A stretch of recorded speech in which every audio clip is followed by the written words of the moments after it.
सहेलियों का ससुराल।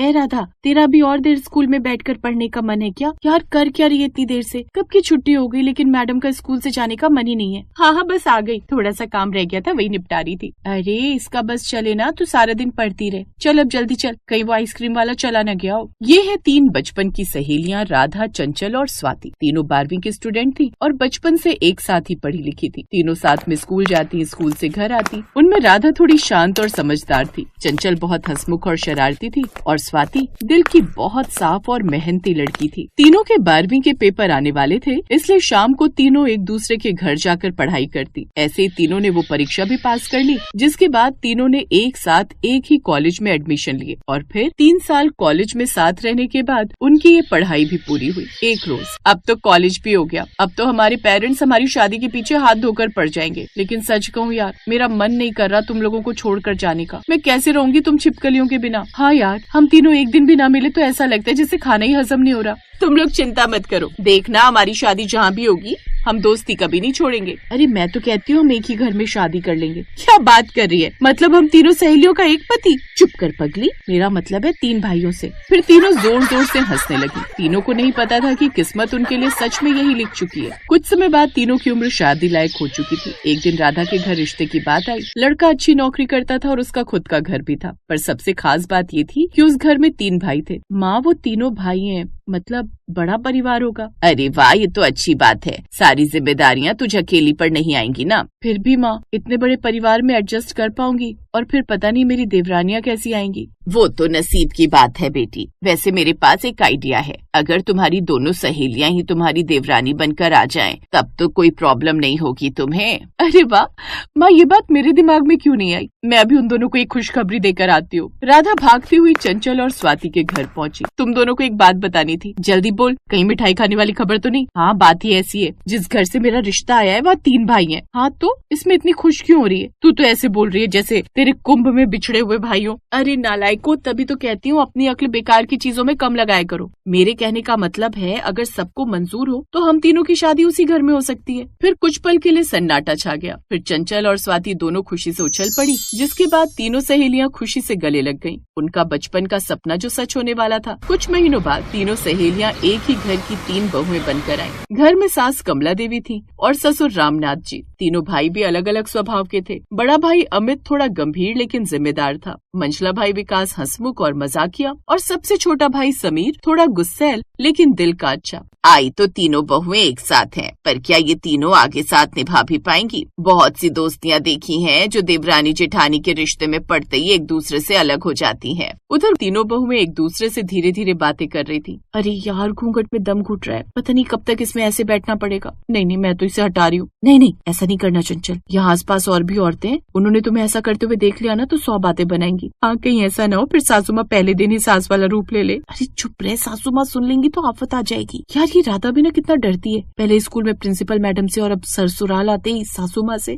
तभी कमला देवी उन तीनों के पास आई। फिर कुछ रीति रिवाज करवाने के बाद उन्हें उनके कमरे में भेज दिया। फिर अगले दिन तीनों पहली रसोई के लिए रसोई में गयी। कुछ देर बाद कमला देवी भी वहाँ आ गयी। आज घर में मेहमान आने वाले हैं, तुम तीनों की पहली रसोई है, इसीलिए तुम तीनों मिलकर खाना बनाओ। और हाँ, जो भी बनाओ एकदम बढ़िया बनाना, खाने में कोई कमी नहीं रहनी चाहिए। फिर तीनों ने एक दूसरे की तरफ देखा। फिर चंचल बोली, बस इतनी सी बात माँ जी, आप फिक्र मत कीजिए, सब कुछ झट से बन जाएगा। जल्दी से तीनों ने बढ़िया से पकवान बनाकर तैयार कर लिए। फिर दोपहर में जब खाना परोसा गया तो मेहमान तारीफ करते नहीं थक रहे थे। वाह भाई, भाभी आपकी बहुएं तो बड़ी अच्छी हैं, क्या लाजवाब खाना बनाती है। यही तो कमाल है हमारा चाचा जी, हम तीनों सहेलियां मिल जाएं तो फिर तो कोई कमी नहीं छोड़ती, हर काम परफेक्ट कर देती है। फिर कमला देवी के चेहरे पर हल्की मुस्कान आ गई, लेकिन सरला चाची बहुत चालाक और चुगली करने वाली थी। उसे पसंद नहीं आया कि कोई उसकी जेठानी की बहुओं की तारीफ करे। बड़ी गहरी दोस्ती लगती है तीनों में, लेकिन मैं ये दोस्ती ज्यादा समय तक टिकने ना दूंगी। अब वो बहाने से कुछ दिन वहीं उनके घर ही रुक गई ताकि वो तीनों बहुओं में फूट डलवा सके। उसे उन तीनों बहुओं की दोस्ती बिल्कुल पसंद नहीं आई। अब वो अगले कुछ दिन तक वहीं रुकी रही। अब वो अपनी जेठानी को भड़काने में लग गई। जेठानी जी, ये तीनों बहुएं तो बहुत चालाक लगती हैं, तीनों एक साथ रहती हैं, है तो आखिर तीनों सहेलियां ही ना। कल को पूरा घर अपने कब्जे कब्जे में कर लेंगी और पता चले आपके हाथों से घर की सारी सत्ता कब्जा ली। अब कमला देवी सोच में पड़ गई। कमला बहन जरा एक बात कहूँ, बुरा मत मानना। अरे कहो ना, क्या बात है। तुम्हारी बड़ी बहू राधा तो ठीक है, पर बाकी दोनों बहुएं मुझे ठीक न लगती। दोनों अपनी धुन में रहती हैं। क्यों, क्या हुआ? कल मैंने अपनी आंखों से देखा, चंचल और स्वाति राधा के बारे में बातें कर रही थी। दोनों राधा की बुराइयां कर रही थी। वो दोनों तो उस बेचारी को अलग ही रखती हैं। कमला देवी के मन में हल्का सा शक पैदा हो गया। उसी दिन दोपहर में चंचल और स्वाति रसोई में हंसते हुए काम कर रही थी। और तुझे पता है मैंने उसे क्या कहा? तभी कमला देवी अंदर आई तो दोनों चुप हो गयी। जरूर मेरे आने से पहले ये राधा के बारे में ही बात कर रही थी। क्या बात है, इतनी हंसी किस बात पर हो रही है? कुछ नहीं माँ जी, बस ऐसे ही। कमला देवी ने कुछ नहीं कहा, लेकिन उनके मन में थोड़ा शक बैठ गया। इधर सरला अपने काम पर लग गई। बेटी शालू, तुम तो बहुत सीधी हो। तुम्हारी बड़ी भाभी राधा बहुत चालाक है। ये सुनकर चंचल चौंक गई। नहीं चाची, राधा तो मेरी सबसे अच्छी सहेली है। आपको जरूर कोई गलतफहमी हुई है। अरे तुम नहीं जानती, कल ही वो कह रही थी कि सारा काम उसे ही करना पड़ता है। ये सुनकर चंचल को थोड़ा बुरा लगा। उसने कुछ नहीं कहा, लेकिन मन में सोचने लगी कि भला वो मेरे बारे में ऐसे कैसे कह सकती है। फिर शाम को तीनों सहेलियां आंगन में बैठी थी। चंचल थोड़ी चुप थी। क्या हुआ शालू, आज इतनी चुप क्यों हो? कुछ नहीं, बस थक गई हूँ। अरे तू तो कभी थकती नहीं थी, फिर आज क्या हुआ? लेकिन चंचल का मन कहीं और ही था। उसने कुछ नहीं कहा। इधर सरला ने सबको भड़काना शुरू कर दिया। फिर एक रोज, आज तुम तीनों अलग अलग खाना बनाओगी। जो सबसे अच्छा खाना बनाएगी वही मेरी सबसे प्यारी बहू होगी। तीनों सहेलियां एक दूसरे को देखने लगी। लेकिन माँ जी, हम तो हमेशा मिलकर खाना बनाते हैं। लेकिन आज अलग अलग बनाओ। अब तीनों ने अलग अलग रसोई बनाने का फैसला किया। फिर राधा ने दाल और रोटी बनाई, स्वाति ने सब्जी और पुलाव बनाया, चंचल ने खीर और पकौड़े बनाए। कुछ देर बाद कमला देवी ने तीनों का बना हुआ खाना चखा। जेठानी जी, सच बताओ, तुम्हें सबसे अच्छी बहू कौन लगती है? राधा सबसे समझदार है और उसका बनाया हुआ खाना भी। बस यही बात चंचल और स्वाति ने सुन ली। दोनों को थोड़ा बुरा लगा। उन्हें लगा कि सास सिर्फ राधा को ही पसंद करती है। शाम के वक्त, तू तो सासू माँ की सबसे प्यारी बहू बन गई है। ये क्या कह रही है तू? हाँ, अब तो तू ही घर संभाल। तू उनकी लाडली बहू जो है। तुम दोनों ऐसा कैसे सोच सकती हो? वो तो बस ऐसे ही। दोनों बिना कुछ कहे काम करने लगी। अब तीनों के बीच पहली बार खामोशी छा गई। पहले जहाँ रसोई में तीनों की हंसी गूंजती थी, अब वहाँ सन्नाटा था। कुछ दिन ऐसे ही बीत गए। फिर एक दिन अचानक कमला का पैर फिसल गया और वो गिर गई। ये देख तीनों बहुएं जल्दी से आईं और उन्हें उठाकर बिस्तर पर बिठाया। चंचल तुरंत डॉक्टर को बुलाने दौड़ गई। कुछ देर बाद डॉक्टर आया। जांच करने के बाद डॉक्टर बोला, घबराने की बात नहीं है, बस हल्की चोट है। तीनों बहुओं ने मिलकर सास की सेवा की। फिर कमला को भी एहसास हुआ कि उसने ठीक नहीं किया। उसने उन तीनों से माफी मांगी और साथ ही सरला की सारी चालाकी भी उन्हें बताई। इसके बाद से तीनों को सारी बात समझ आ गई और वो सरला के कमरे में गई और उनका बैग पैक करके उन्हें बाहर का रास्ता दिखा दिया। उस दिन के बाद तीनों सहेलियां फिर से मिलजुल कर रहने।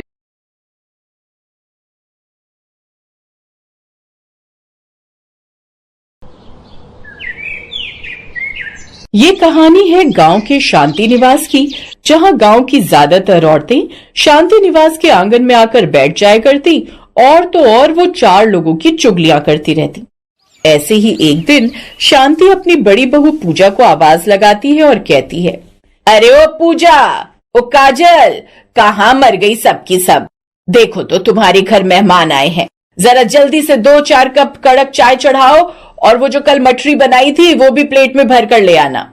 रसोई के अंदर पूजा पसीने में लथपथ खड़ी थी। उसने अपनी देवरानी काजल और नेहा की तरफ देखा और गुस्से में कहा, लो भाई, इनका दरबार फिर से सज गया। अभी तो बर्तन साफ करके हटी थी कि अब फिर से चूल्हा फूकना पड़ेगा।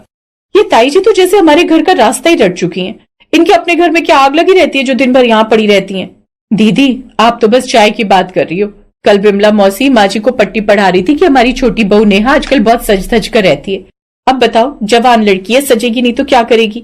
रहने दो काजल दी, इन औरतों का काम ही यही है। माँ जी को भी मजा आता है दूसरों के घरों की बातें सुनने में, पर सेवा तो हमें ही करनी पड़ती है ना। माँ जी तो बस हुक्म सुना देती हैं, पर ये नहीं सोचती कि हमें भी थोड़ा चैन चाहिए। नेहा तो सही कह रही है। ये आंगन नहीं, ये तो गांव का जंक्शन बन गया है, जिससे देखो मुंह उठाए चला आता है। अब आज देखना, जब तक सूरज ढलेगा नहीं ये औरतें यहाँ से हिलेंगी नहीं। वो तीनों आपस में बात कर रही होती हैं कि तभी बाहर से ताई जी तेज आवाज में कहती हैं, अरे शांति, तेरी बहुएं आजकल कुछ ज्यादा ही सुस्त हो गई हैं। इतनी देर में तो लंका जलकर राख हो जाती, पर अभी तक चाय का धुआं भी नहीं दिखा। कहीं हमारी बहुओं की तरह ये भी दिन भर फोन में तो नहीं लगी रहती? अरे नहीं जीजी, मेरी बहुएं तो बहुत गऊ हैं, गऊ। वो बस अदरक कूटने में वक्त लग रहा होगा। जहां एक तरफ शांति और ताई जी एक दूसरे से बात कर रही थी, तो वहीं दूसरी तरफ रसोई में पूजा ने चाय का पतीला जोर से चूल्हे पर पटका। अच्छा, हम सुस्त हैं। अभी बताती हूँ इन्हें। नेहा, तू एक काम कर, वो फ्रिज में जो पुरानी फफूंद लगी ब्रेड रखी थी ना, उसे निकाल। आज इन्हें ऐसा नाश्ता कराऊंगी ना कि दोबारा यहाँ आने से पहले पेट का सोचेंगी। नहीं नहीं दीदी, ऐसा मत करो, माँ जी हमें कच्चा चबा जाएंगी। हमें कुछ ऐसा करना होगा जिससे ये खुद ही यहाँ आना बंद कर दें। माँ जी का नाम भी खराब ना हो और हमारा भी काम बन जाए। मेरे दिमाग में एक बात आ रही है, ये औरतें यहाँ इसलिए आती हैं क्योंकि यहाँ सुकून है और इन्हें हमारी बातें करने का मौका मिलता है। अगर हम इस आंगन का माहौल ही ऐसा बना दें कि इनका दम घुटने लगे तो? क्या मतलब, साफ साफ बता। देखिए, कल जब ये लोग आएंगी तो हम घर का वो काम शुरू करेंगे जो अक्सर अंदर कमरे में करते हैं, और हम माँ जी की हर बात का जवाब ऐसे देंगे कि इन औरतों को लगे कि अब इस घर में इनकी दाल ना गलेगी। इतना बोलकर अब थोड़ी देर बाद पूजा चाय बनाकर अपनी सास के आगे रख देती है। इसी तरह पूरा दिन बीत जाता है और अगले दिन सुबह के 10 बजे थे। तब सूरज की रोशनी आंगन में पूरी तरह फैल चुकी थी। विमला मौसी अपनी साड़ी का पल्लू संभालते हुए शांति के आंगन में पधारती हैं और उनके पीछे पीछे सरोज चाची भी थी। राम राम शांति, आज तो बड़ी शांति है तेरे घर में, बहुएं कहाँ हैं? राम राम जीजी, आओ बैठो, बहुएं अंदर कुछ काम कर रही हैं। पूजा, ओ पूजा, चाय ला रही है कि नहीं? वो सब लोग आपस में बात कर रहे थे कि तभी पूजा बाहर आंगन में आती है, लेकिन आज उसके हाथ में चाय का ट्रे नहीं था। उसने आंगन के बीचों बीच एक पुरानी फटी हुई दरी बिछा दी और फिर काजल और नेहा अंदर से 2 बड़े बड़े बोरे लेकर बाहर आई। अरे ये क्या तमाशा है, मेहमान बैठे हैं और तुम ये बोरे यहाँ क्यों खोल रही हो? माँ जी क्या करे, इस बार की फसल में घुन लग गया है, सारा अनाज बाहर निकालकर साफ करना पड़ेगा वरना सब खराब हो जाएगा। पूजा दीदी ने कहा कि आज धूप अच्छी है तो आंगन में ही बैठकर ये काम निपटा लेते हैं। जहां काजल अपनी सास को ये जवाब दे रही होती है तो वहीं नेहा ने बोरा खोला और उसमें से धूल और मिट्टी के साथ गेहूं आंगन में फैला दिया, जिसमें से धूल मिट्टी काफी उड़ने लगती है। वहीं विमला खांसते हुए कहती है, अरे क्या बदतमीजी है, मेरी साड़ी पर मिट्टी डाल दी। शांति, तेरी बहुओं को अकल नहीं है क्या? अरे मौसी जी, गलती हो गई, पर काम तो करना ही पड़ेगा ना। अब अनाज तो साफ करना ही है, आप लोग थोड़ा उधर खिसक जाइए। पूजा की ये बात सुनकर शांति का चेहरा गुस्से से लाल हो जाता है, पर वो अपनी बहुओं को मेहमानों के सामने ज्यादा कुछ कह नहीं सकती थी। अच्छा ठीक है, ये काम थोड़ी देर के बाद कर लेना, पहले चाय तो पिलाओ। माँ जी, आज चाय बनने में देर लगेगी। रसोई में काजल दीदी ने वो बड़ी वाली मिर्च भुनने के लिए रखी है, पूरे घर में उसकी धांस फैल गई है। आप लोग भी यहाँ मत बैठिए वरना गले में जलन होने लगेगी। नेहा इतना बोलती ही है कि तभी किचन से मिर्ची जलने की तेज धांस आने लगती है। ताई जी जो अभी अभी आई थी, उन्हें जोर जोर से छींके आने लगी। अच्छी अच्छी, अरे राम रे राम, ये क्या जला दिया? मेरा तो दम घुट रहा है। शांति, कैसी बहुएं लाई है तू, इन्हें तमीज नहीं है कि जब मेहमान बैठे हो तो ऐसे काम नहीं किए जाते। हाय हाय हाय हाय हाय। ताई जी क्या करें, माँ जी ने तो कहा था कि इस बार मिर्च का अचार ज्यादा डालना है, अब काम है तो करना ही पड़ेगा। आप लोग भी छींक रहे हैं, बड़े कमजोर फेफड़े हैं आपके। हमारे गांव की औरतें तो मिर्च के ढेर पर बैठकर बातें कर लेती हैं। शांति, आज तो यहाँ बैठना मुमकिन नहीं है, तू अपनी बहुओं को संभाल, हम चलते हैं। जब ये मिर्च का नाटक खत्म हो जाए तब खबर भिजवा देना। हाँ शांति, आज तो मेरा सिर फटने लगा है, ये कैसी गंध फैला रखी है। चलो जीजी चलो, यहाँ सांस लेना भी मुश्किल है। जैसे ही औरतें बाहर निकली, नेहा ने जोर से दरवाजा बंद किया और तीनों बहुएं आंगन के बीचों बीच बैठकर खिलखिलाकर हंसने लगी। लेकिन तभी शांति उन तीनों पर चिल्लाते हुए कहती है, तुम तीनों पागल हो गई हो क्या? मेरी नाक कटवा दी पूरे गांव में। विमला जीजी क्या सोचेंगे? और ये मिर्च, सच में मिर्च भून रही थी या सिर्फ ड्रामा था? माँ जी सच में मिर्च भून रहे थे, पर इतनी नहीं जितने हमने धुआं कर दिया। और रही बात ताई जी और विमला मौसी की, तो वो लोग यहाँ सिर्फ चुगलियां करने आती हैं। आपको पता नहीं, कल विमला मौसी बाहर जाकर कह रही थी कि शांति के घर में बहुएं राज करती हैं और शांति तो बस नाम की मालकिन है। क्या विमला ने ऐसा कहा? जिसकी मैंने हमेशा मदद की वो मेरे बारे में ऐसा बोल रही थी? हाँ माँ जी, और सरोज चाची कह रही थी कि शांति निवास का आंगन बड़ा जरूर है पर वहां की चाय बड़ी फीकी होती है। अब आप ही बताइए, ऐसी औरतों की खातिरदारी हम क्यों करें? माँ जी, ये आंगन हमारा है, यहाँ हम चारों बैठेंगे, हंसी मजाक करेंगे, पापड़ सुखाएंगे, अचार डालेंगे, पर इन बाहर की औरतों को यहाँ बैठकर आग लगाने का मौका ना देंगे। शांति चुपचाप अपनी बहुओं की तरफ देख रही थी। उन्हें पहली बार एहसास हुआ कि उनकी बहुएं गलत नहीं थी। वो औरतें आती थीं, उनका समय और शांति दोनों ले जाती थीं और बदले में घर में कलेश के बीज बो जाती थीं। तो तुम लोगों ने ये सब मुझे समझाने के लिए किया? माँ जी, हम आपसे लड़ना नहीं चाहते थे, पर हमें लगा कि अगर हम सीधे सीधे कहेंगे तो आप बुरा मान जाएंगी, इसलिए हमें ये मिर्च और धूल का नाटक करना पड़ा। पूजा की बात सुनकर शांति अब मुस्कुराती है और अपनी तीनों बहुओं के सर पर हाथ फेरते हुए कहती है, तुम तीनों तो बहुत तेज निकली। मुझे लगा मेरी बहुएं भोली हैं, पर तुम तो पूरी फौज हो। अच्छा सुनो, अब वो मिर्च का तड़का बंद करो और सच में एक बढ़िया अदरक वाली चाय बनाओ। आज हम चारों इसी आंगन में बैठकर पिएंगे और विमला की ऐसी की तैसी करेंगे। इतना बोलकर शांति अब अपनी बहुओं के साथ अपने घर के अंदर जाती है। शांति निवास का आंगन अब पूरी तरह बदल चुका था। पूजा, काजल और नेहा ने मिलकर आंगन में छोटे छोटे फूलों के गमले लगा दिए।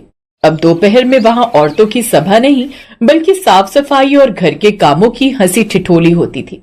ऐसे ही एक दिन फिर से विमला मौसी ने अंदर झांकने की कोशिश की। अरे शांति, क्या हो रहा है? चाय चढ़ी है क्या? आओ विमला जी बैठो।